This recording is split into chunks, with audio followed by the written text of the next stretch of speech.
माता की, भारत माता की, सरयू मैया की, सरयू मैया की, मां पाटेश्वरी की, मां पाटेश्वरी की, वंदे वंदे वंदे।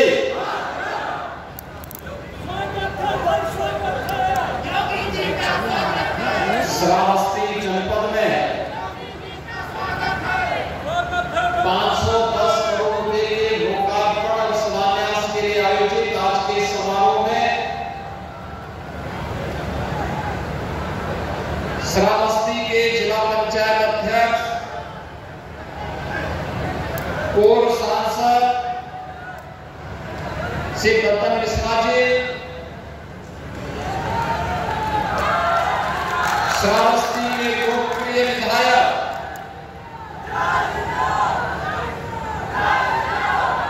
श्री राम फेरन पांडे जी, विधान परिषद के सदस्य श्री साकेत मिश्रा जी, भारतीय जनता पार्टी के जिला के अध्यक्ष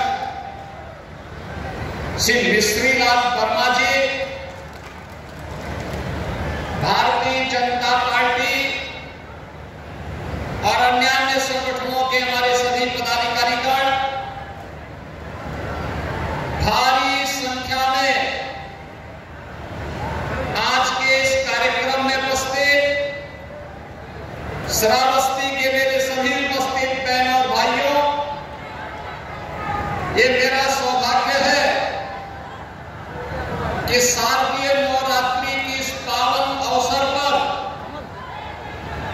आज मुझे श्रावस्ती जनपद में आकर के आप सब से संवाद बनाने, माता जानकी के वन के समय की इस पावन धरा को नमन करने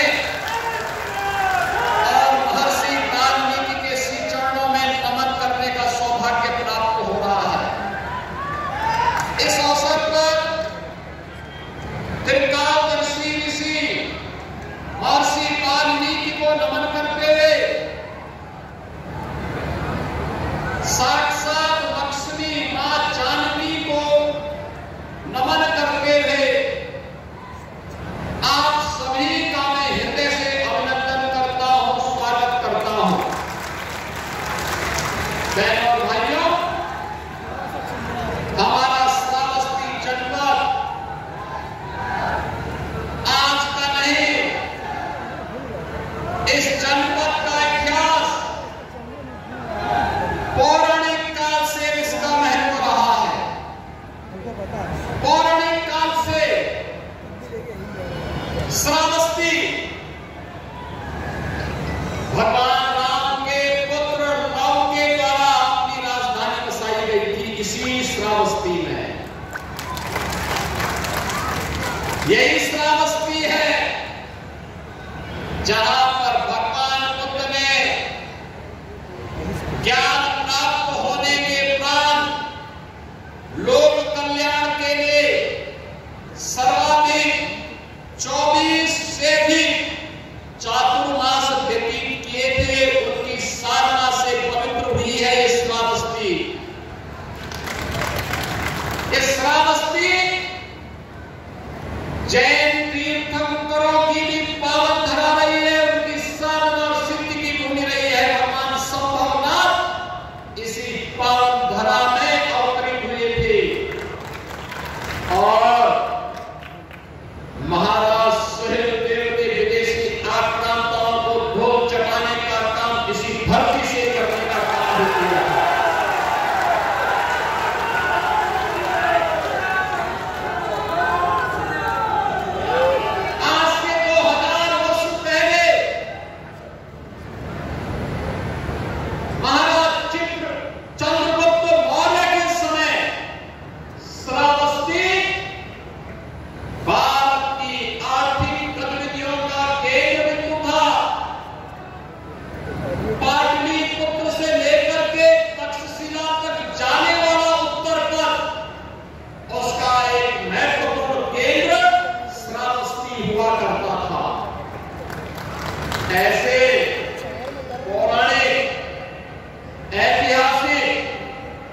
दृष्टि से अत्यंत महत्वपूर्ण इस जनपद में आना किसी सौभाग्य से कम नहीं।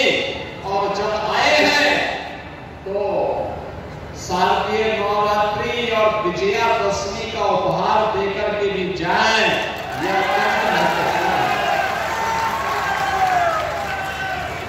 आज इसलिए हमारे जनप्रतिनिधिगण, माननीय विधायक रामफेरन पांडे जी, विधान परिषद सदस्य श्री साकेत मिश्रा जी, जिला पंचायत अध्यक्ष बंदर मिश्रा जी, इन सबके सहयोग से जो योजनाएं जनपद श्रावस्ती को स्वीकृत हुई उनका लोकार्पण और शिलान्यास हो रहा है। 510 करोड़ रुपए की लागत की परियोजनाएं एक साथ आपको प्राप्त हो जाएगी।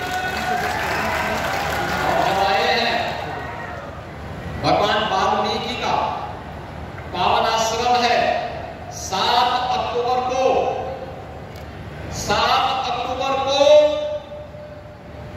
भगवान वाल्मीकि की पावन जयंती है। इस अवसर पर उन्हीं के आश्रम में हम घोषणा कर रहे हैं कि 7 अक्टूबर को हम प्रदेश में छुट्टी का दिवस रखेंगे और हर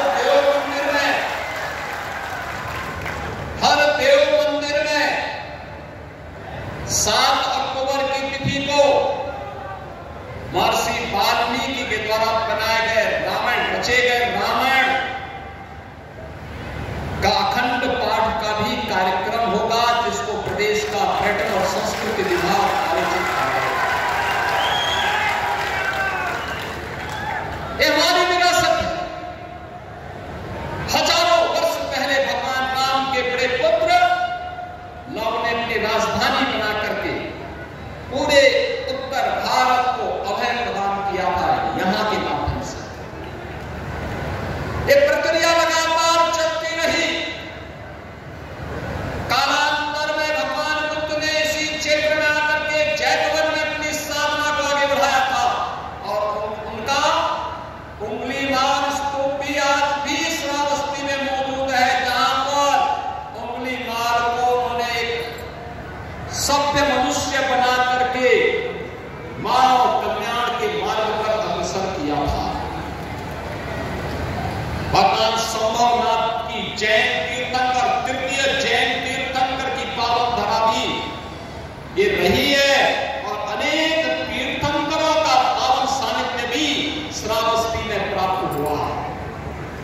बहनों भाइयों, महाराज सुहेलदेव ने विदेशी आक्रांता सालार मसूद को यही की धरती पर धूल में मिटाने का, मिट्टी में मिलाने का काम किया था। और इसीलिए इन सभी महापुरुषों के चरणों में, तीर्थंकरों के चरणों में, भगवान बुद्ध के चरणों में, माता जानकी लव उसके चरणों में और महर्षि वाल्मीकि के चरणों में नमन करते हुए मैं आप सबको हृदय से अभिनंदन करता हूं। एक तरफ हम विकास की प्रक्रिया के साथ प्रधानमंत्री मोदी जी के नेतृत्व में आगे बढ़ रहे हैं। नया भारत का दर्शन हो रहा है। विकास और विरासत की एक नई आभा देश के अंदर देखने को मिल रही है। आपने देखा होगा 500 वर्षों का इंतजार समाप्त करके अयोध्या में भगवान राम का भव्य मंदिर का निर्माण हो गया। लोगों को गलतफहमी थी ये कैसे होगा। तब भी हर सनातन धर्मावलंबी एक ही बात कहता है, लेकिन कहता था राम लला हम आएंगे, मंदिर वही बनाएंगे।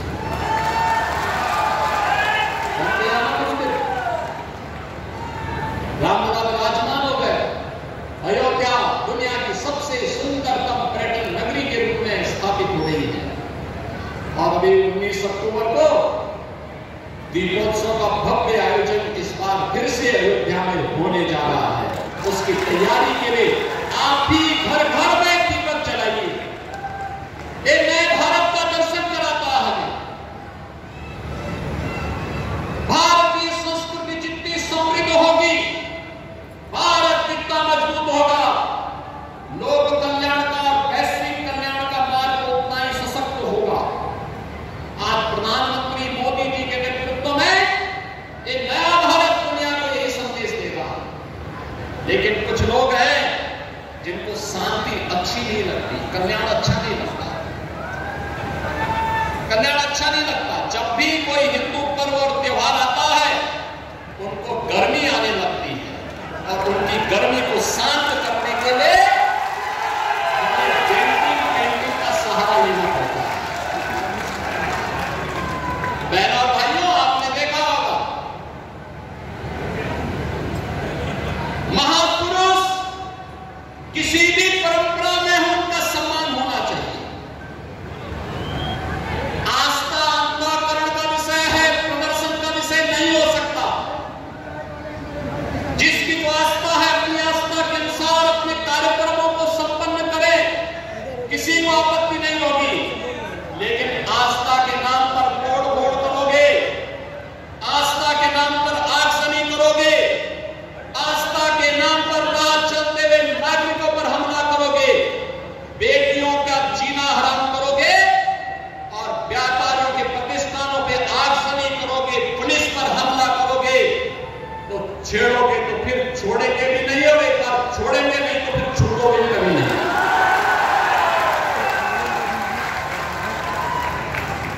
आपने देखा होगा एक तरफ इस्लाम के में कहते हैं कि हम बुत परस्ती का विरोध करते हैं, ये उनका विषय है, उनका दर्शन, उनकी फिलॉसफी है। हम तो मूर्ति पूजक है, हम मूर्ति पूजक है, भगवान की उपासना करते हैं। साकार ब्रह्म का भी हो, निराकार ब्रह्म की भी उपासना सनातन धर्म की इसकी इजाजत देता है। और इस्लाम का भी यही कहता है कि हम बुत परस्ती का विरोध करते हैं, उससे वे नफरत करते हैं।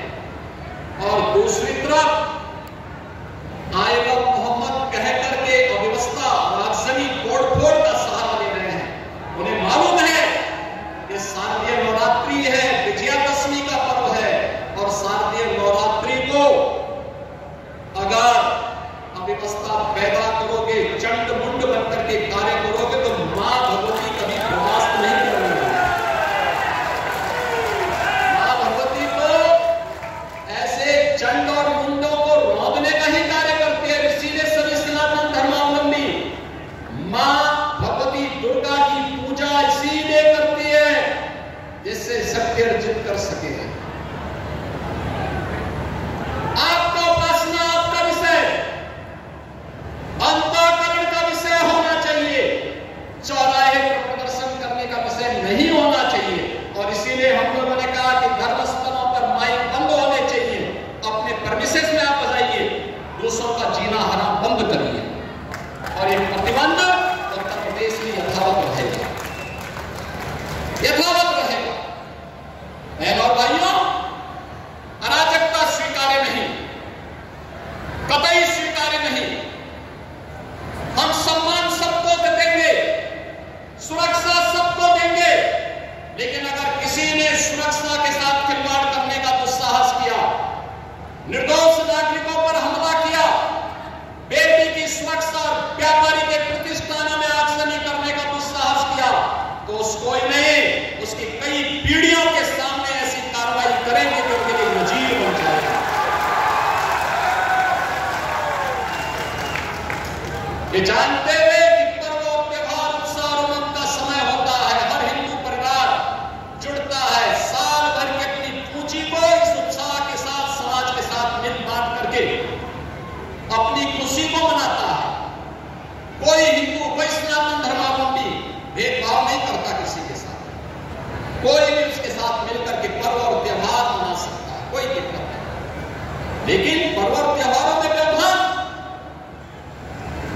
पर्व और त्योहारों के समय माहौल खराब करना, ये स्वीकार्य नहीं।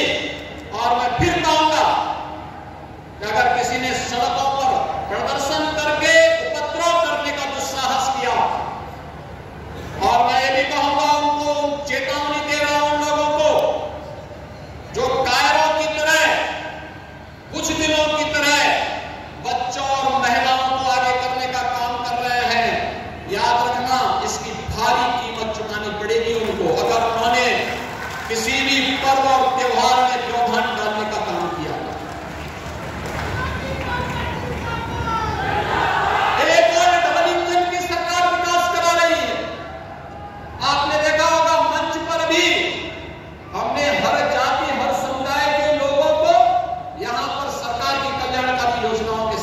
जोड़ने का काम किया।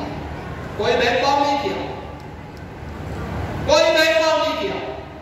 अनुसूचित जाति के भी थे, पिछड़ी जाति के भी थे,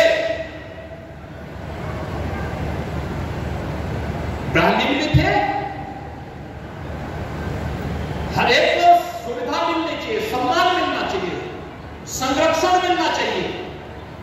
अगर गरीब है तो सरकार का संसाधन का पूरा लाभ उसको प्राप्त होना चाहिए। और मुस्लिम भी थे, कोई भेदभाव तो नहीं किया। सबका साथ और सबके विकास के साथ सरकार कार्य कर रही है। सड़क बन रही है, श्रावस्ती में एयरपोर्ट बन रहा है। अब याद करिए, इतना बड़ा एयरपोर्ट, आने वाले समय में बड़े बड़े जहाज श्रावस्ती में उतरेंगे तो देश और दुनिया का टूरिस्ट यहां पे आएगा, विकास श्रावस्ती का होगा। लेकिन कुछ लोगों को विकास अच्छा नहीं लगता, कुछ लोगों को विकास अच्छा नहीं लगता। वे लोग पालिमानी व्यवस्था में विश्वास करते हैं। वे लोग आज भी दारुल इस्लाम में विश्वास करते हैं। आज भी मैं उनसे कहना चाहता हूं कि तालिबानी व्यवस्था और यह दारुल इस्लाम की उनकी मंशा उनको जन्नत में भी पूरी नहीं होने वाली है, जहन्नुम में उससे पहले उनको जाना पड़ेगा। भूल गए लोग, ये नया उत्तर प्रदेश है, नया भारत का उत्तर प्रदेश। अगर यह विकास कराना जानता है, अगर यह सबका साथ और सबके विकास के कार्यक्रमों को प्रभावी ढंग से आगे बढ़ाना जानता है, बिना भेदभाव की योजनाओं का लाभ हर तबके को देना जानता है, तो उपद्रवियों से और माफिया तत्वों से सख्ती से निपटना भी जानता है। वह समय गया दूर जब 8.5 वर्ष पहले सपा की सरकार में, कांग्रेस की सरकार में, बसपा की सरकार में इन उपद्रवियों को सरकार अपने आप बुलाती थी, नाक रगड़ती थी, इनके सामने नतमस्तक होती थी, इनको लूटपाट करने की, बेटी की सुरक्षा के साथ खिलवाड़ करने की, व्यापारिक प्रतिष्ठानों में आग लगाने की छूट देती थी, गरीबों की जमीनों पर, सरकारी जमीनों पर कब्जा करने की छूट देती थी। अब एक डबल इंजन की सरकार है, अराजकता बर्दाश्त नहीं करती, और अगर किसी ने अराजकता करने का दुस्साहस किया तो उसकी छाती पर बुलडोजर चलाना भी जानती है, वह भी जानती है। और इसीलिए बहनों भाइयों, विकास की इस योजना के साथ हमें बढ़ना होगा। मुझे प्रसन्नता है, मुझे बहुत प्रसन्नता है, श्रावस्ती के विकास के प्रतिमाओं को आगे बढ़ाया। अभी मैंने यहाँ